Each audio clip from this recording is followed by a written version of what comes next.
Hello and welcome to the Secretariat. Today, Sushma, Ramachandran and I bring you the Global Capsule.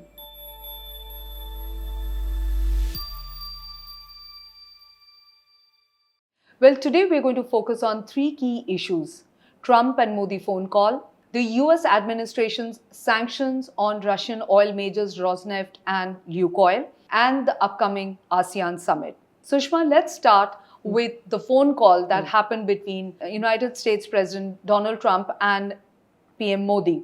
Of course, both exchanged Diwali greetings, and there is this hope that probably things are moving in the right direction and maybe the trade deal between the two countries will finally see the light of the day. How do you read the situation? Well, that was definitely looked as if the relations between the two countries, which had seemed very tense, Mahua, we've been talking about it on this program for the last few weeks, suddenly seemed to be warming up. Number one, of course, the US president actually had a Diwali event. And apparently his MAGA constituency wasn't very happy with him having a Hindu festival, but he went ahead and did it. And of course, there was the phone call between him and Prime Minister Modi. And for the first time, we found that the external affairs spokesperson didn't say, well, no, there was no phone call. There was a phone call.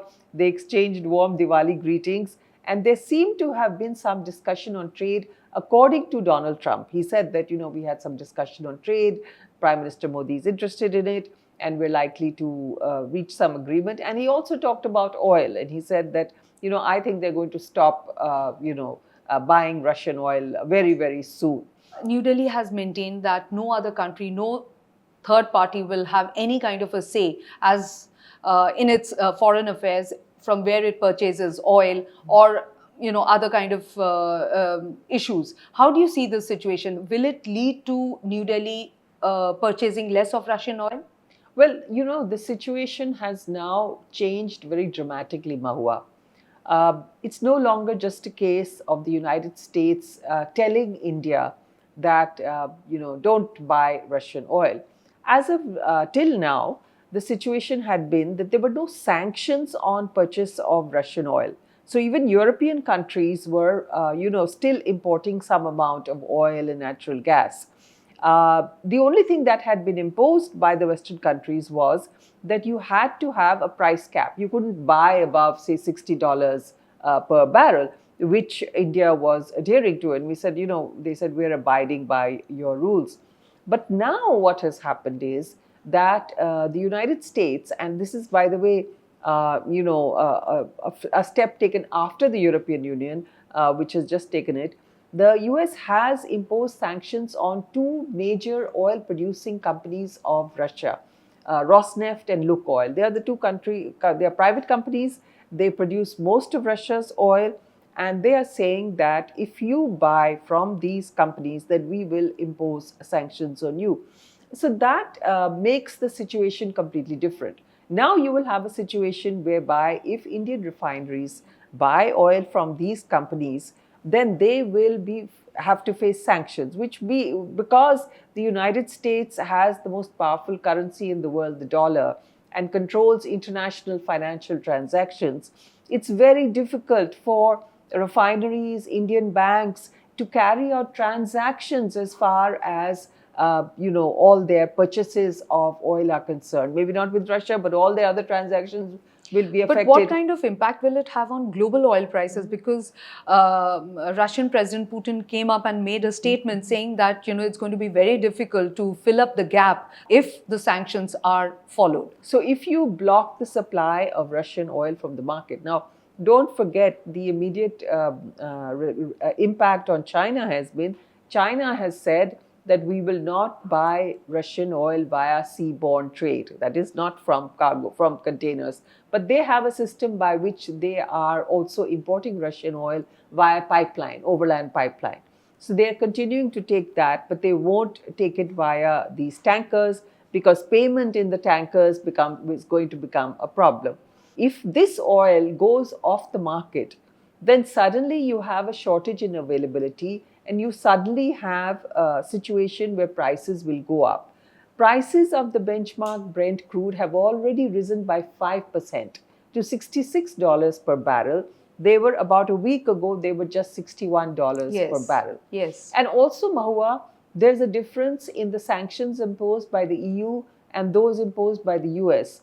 The EU had imposed these sanctions against Rosneft, but there was not much impact on global prices, about 1%, whereas immediately the US has done it, there is a tremendous impact. So yes, global prices are going to go up. And what happens to the supply? As far as India is concerned, no, we will be able to get supplies from other countries. Availability of oil is not a problem in the world markets just now.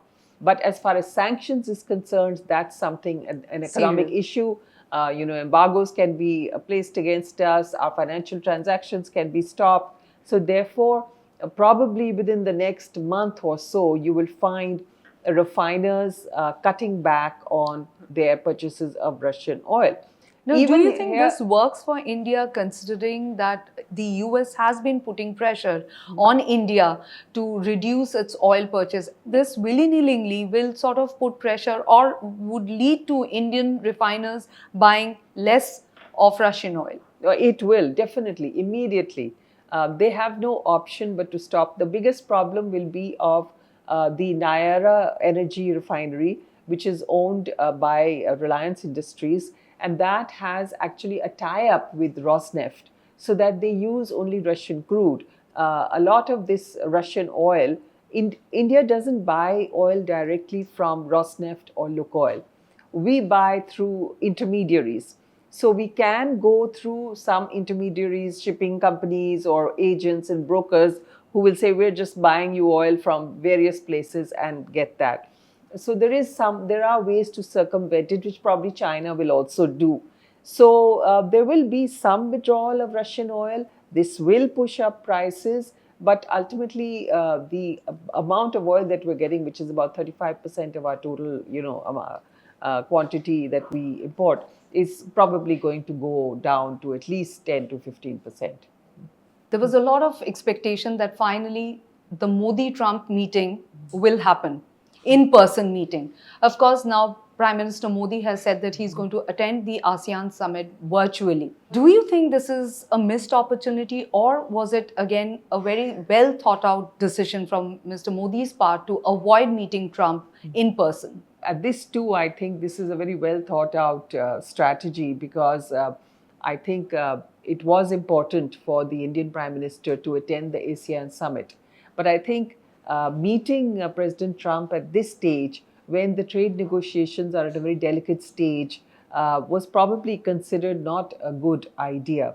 Because President Trump, being a volatile person, as we all know, can either unpredictable, he can be very extreme, Absolutely. He can either love you or he can hate you.